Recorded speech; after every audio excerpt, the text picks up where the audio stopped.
Hi all, welcome to I plus factors affecting learning. നമുക്ക് മൂന്ന് factors കൂടിയാണ് discuss ചെയ്യാനായിട്ടുള്ളത്. Learning context, content of learning characteristics. അപ്പോൾ ഓരോന്നിനെ കുറിച്ച് നമുക്ക് നോക്കാം. അന്നേരം ലേണിംഗ് കോണ്ടെക്സ്റ്റ് എന്ന് പറഞ്ഞാൽ എന്താണ്?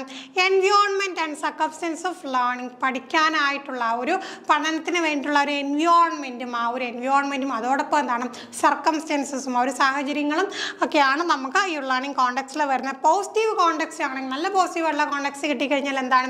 എൻഹാൻസ്ഡ് എൻഗേജ്മെന്റ്, കുട്ടി നല്ല രീതിയിൽ അവിടെ എൻഗേജ് ചെയ്തിരിക്കും. എന്നാൽ നെഗറ്റീവ് കോണ്ടെക്സ്റ്റ് ആണെങ്കിലോ അവിടെ ഇംപീഡഡ് ലേണിംഗ്, പഠനത്തെ അത് നെഗറ്റീവായിട്ട് ബാധിക്കും. നെഗറ്റീവ് എൻവയോൺമെന്റിൽ ഇരുന്ന് കഴിഞ്ഞാൽ ടീച്ചറിന് എന്ത് ചെയ്യാം? Inclusive and stimulating environment. Inclusive എന്ന് പറയുമ്പോൾ എല്ലാവരെയും ഒരേപോലെ ഒന്നിച്ച് ഇൻക്ലൂഡ് ചെയ്തുകൊണ്ടും കുട്ടിയെ സ്റ്റിമുലേറ്റ് ചെയ്യുന്ന തരത്തിലുള്ള പോസിറ്റീവായിട്ടുള്ള എൻവയോൺമെന്റ് പ്രൊവൈഡ് ചെയ്യാം. അടുത്തത് കണ്ടന്റ് ഓഫ് ലേണിംഗ് ആണ്. കണ്ടന്റ് ഓഫ് ലേണിംഗ് എന്ന് പറഞ്ഞാൽ ഇത്രയേ ഉള്ളൂ. നമ്മൾ പഠിക്കാൻ ഉപയോഗിക്കുന്ന ഒരു കണ്ടന്റ്, മെറ്റീരിയൽ അല്ലെങ്കിൽ സബ്ജക്ട് മാറ്റർ എന്താണോ പഠിക്കുന്നത് അതിനെയാണ് നമ്മൾ എന്ത് പറയുക? നമ്മുടെ കണ്ടന്റ് ഓഫ് ലേണിംഗ് എന്ന് പറയുന്നത്. അപ്പം വെൽ ഓർഗനൈസ്ഡ് ആയിട്ടുള്ള റെലവൻറ്റ് കണ്ടന്റ് ആണെങ്കിൽ കറക്റ്റായിട്ട് ഓർഗനൈസ്ഡ് ആയിരിക്കണം, പഠിക്കാൻ ആവശ്യമുള്ളത് തന്നെ ആയിരിക്കണം. അവിടെ എന്താണ്?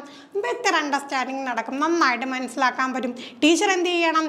Teacher ensure content is clear, engaging and level appropriate. ഈ പഠിപ്പിക്കുന്ന കണ്ടന്റ് ക്ലിയർ ആകണം, കുട്ടിക്ക് ക്ലിയർ ആകണം, കുട്ടി എൻഗേജ് ചെയ്തിരിക്കുന്ന തരത്തിലായിരിക്കണം. അതോടൊപ്പം തന്നെ എന്താണ്? Level appropriate. വലിയ ക്ലാസ്സിലെ കുട്ടികൾക്ക് പഠിക്കാനുള്ള ചെറിയ ക്ലാസ്സിൽ കൊണ്ട് കൊടുത്താൽ ശരിയാവുമോ? ഇല്ല. അപ്പോൾ അവരുടെ പ്രായത്തിനനുസരിച്ച് ഏജ് അപ്രോപ്രിയേറ്റ് ആയിട്ട് ലെവൽ അപ്രോപ്രിയേറ്റ് ആയിട്ടുള്ള കണ്ടന്റ് ആയിരിക്കണം. ഫൈനലി നമ്മുടെ ലാസ്റ്റ് ഫാക്ടർ എന്താണ്? ലേണർ ക്യാരക്ടറിസ്റ്റിക്സ് ആണ്. അപ്പോൾ അവിടെ നമുക്ക് എന്തറിഞ്ഞിരിക്കണം? ഇൻഡിവിജ്വൽ ഡിഫറൻസ് ഉണ്ട്. എല്ലാ കുട്ടികളും ഒരുപോലെയാണോ? അല്ല, അവർ വ്യത്യസ്തരാണ്. Prior knowledge, learning style, cultural background ഒക്കെ എന്താണ്? വ്യത്യസ്തപ്പെട്ടിരിക്കും. അപ്പോൾ അതിനെയാണ് ലേണിംഗ് ക്യാരക്ടറിസ്റ്റിക്സ് എന്ന് പറയുന്നത്.